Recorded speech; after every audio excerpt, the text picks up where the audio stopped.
Hey everybody, Dr. Whiting here. Today I want to talk to you about what happens to sugar in your body. First of all, before we get there, where do sugars come from? They come from carbohydrates. All carbohydrates, with the exception of fiber, eventually turn to sugar. That's just how it works. So whether you're consuming bread, cake, candy, lentils, eventually it all becomes sugar.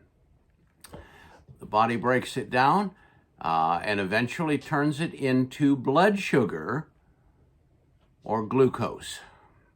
And then it is there where we take up our story. As the digestive system begins to convert carbohydrates into sugars, and how long that takes really depends upon how refined or complex the carbohydrate is. The more complex the carbohydrate, such as whole grains, the longer it takes for the body to convert it to glucose. The refined sugars, such as candy, corn syrup, fructose, and so forth, convert to glucose very quickly because they are highly refined and very simple.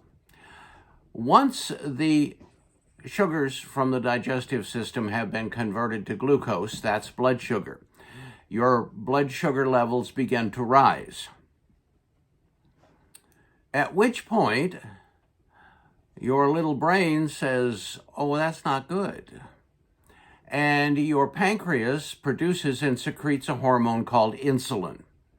And insulin's job is to remove blood sugar. It's that simple. And it does so in a variety of ways.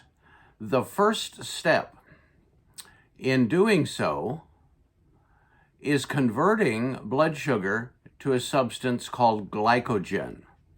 Glycogen is stored glucose, and glycogen can be stored in the liver and in the muscle tissues of your body.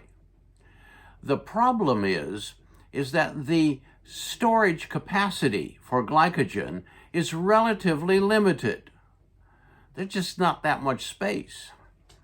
And that's okay for generations of us, but in recent decades, we now are consuming refined carbohydrates almost hourly.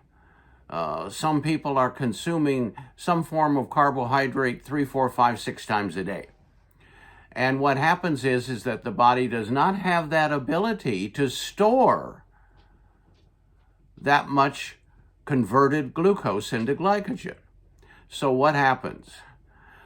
Insulin then converts the glycogen into triglycerides, which is a fatty sort of sugar molecule. Triglycerides are then stored in the fat cells of your body. You can begin to see what excess carbohydrate and or sugar consumption can do to your waistline, which is why lower carbohydrate diets have become so popular, because they help to reverse the triglyceride storage, mobilizing the triglycerides from the fat cell, converting them back into glucose for energy, because we create a deficit. A high carbohydrate diet, depending on your metabolism, of course, can lead to obesity, hypoglycemia, or type 2 diabetes. Pretty darn easy. So, obviously, controlling carbohydrate consumption is beneficial. Now you know what happens to that whole grain sandwich, that pie and ice cream, that candy bar. You know what happens when it goes in your body and where it ultimately ends up. You need to decide if that's a good idea or not. This is Dr. Whiting. You can reach my research office at healthyinformation.com. We are undertaking ongoing research in the field of holistic nutrition and wellness. Have a great day.